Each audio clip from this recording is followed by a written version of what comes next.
Hello students, in this video we are going to learn about Markovnikov's rule. So this Markovnikov's rule, it is important for your board exam as well as for competitive exams. This is very important chapter in the hydrocarbons. Okay.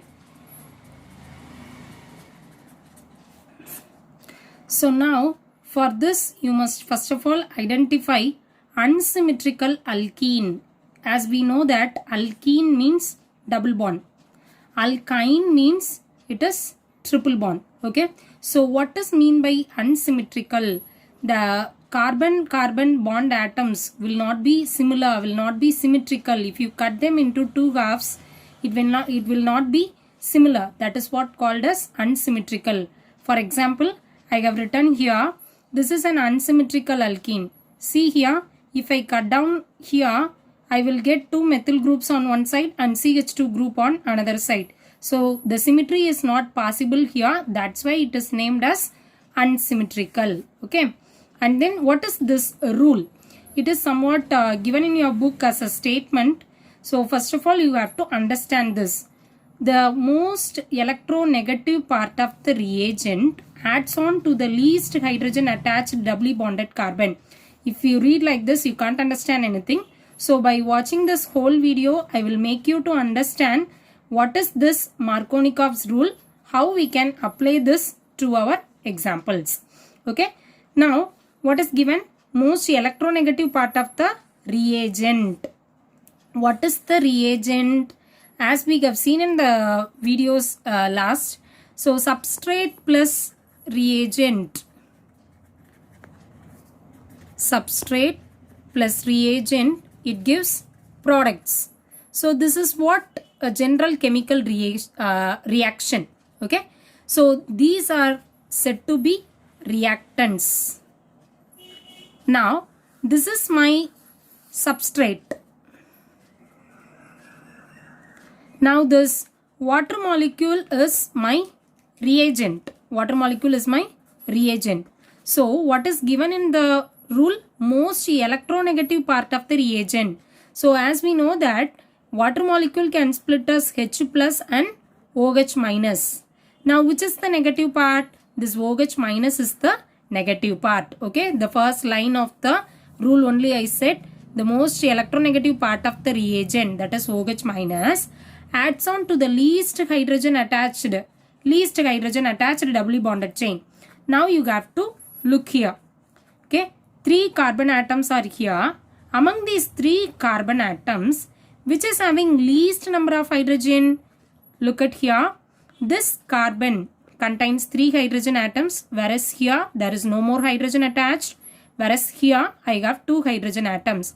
So when you compare these 3 carbon atoms, this is the least one, which is there is no attachment of hydrogen. So I can choose this carbon. So to this carbon only, this OH minus will come and attack.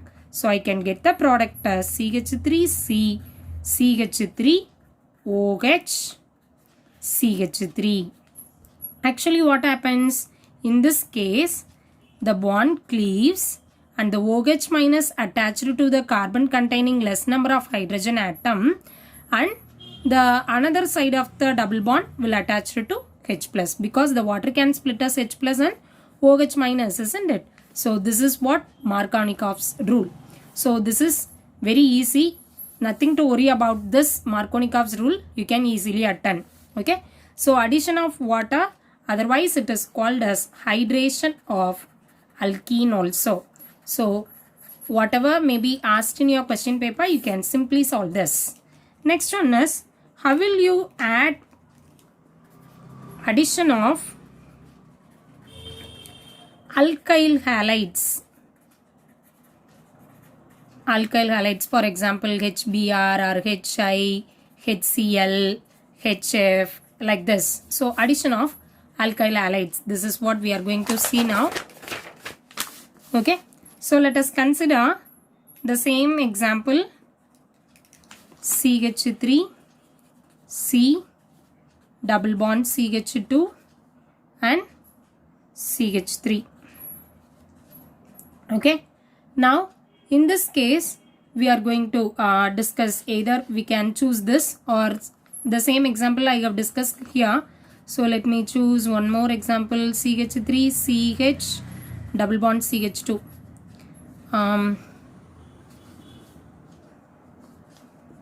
Check the valency of carbon. For this carbon 1, 2, 3, 4. For this carbon 2 hydrogen atoms, 3 and 4 bonds. Okay, is it okay?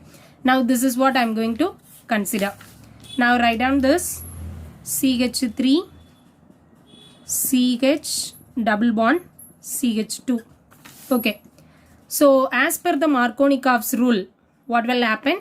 The carbon will attach to the carbon containing the reagent will attach to the carbon containing less number of hydrogen atoms. So the actual bromine has to be attached here, isn't it? So let me consider the attack of HBr.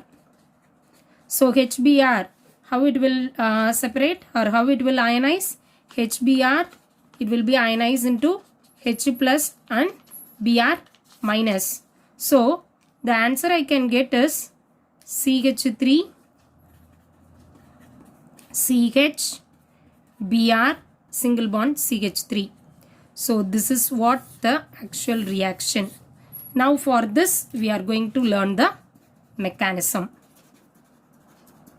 In your book also it is given as a mechanism. So let me teach like that. So first you just write down your CH3 CH double bond CH2. Now the bonding electrons are, it can be of A type or B type. This is what given in your book, isn't it? So A type will give you one kind of a carbocation, and a B type will give you another type of carbocation. So let me first of all give you carbocation formation. Now this is primary carbocation. So primary carbocation, how does it form? CH3 CH. If the hydrogen H plus is added over here, CH2 and CH2 plus. Whereas here I can have CH3 CH plus and CH3. I can have like this because there is only one H plus addition I said. Okay. Now this is primary carbocation. Now this is secondary carbocation. Now to this primary carbocation, I am going to add Br minus attack. As well as here also for secondary carbocation, Br minus attack. So how does it attack? It attacks the CH2 plus. Here also it attacks the CH plus. So the answer I get is CH3, CH2, CH2, Br. Here CH3, CH, Br, CH3. Now this is your 1 bromopropane. Whereas here I can say it is 2 bromopropane. So in the case of SN1 and SN2 reactions, I already told you that the secondary carbocation, which is more stable, this is more stable compound when you compare with the primary compound. So now I can say that 2-bromopropane is the answer for this Markovnikov's rule.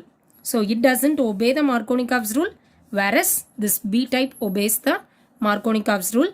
The Markovnikov's rule, what it implies? Once again, let me say the negative part of the reagent. Which is the negative part of the reagent here? Br minus. So the negative part of this reagent Br minus attacks the secondary carbocation so that I can get 2-bromopropane like this. So this is one of the example to make you understand more clear about this Markovnikov's rule.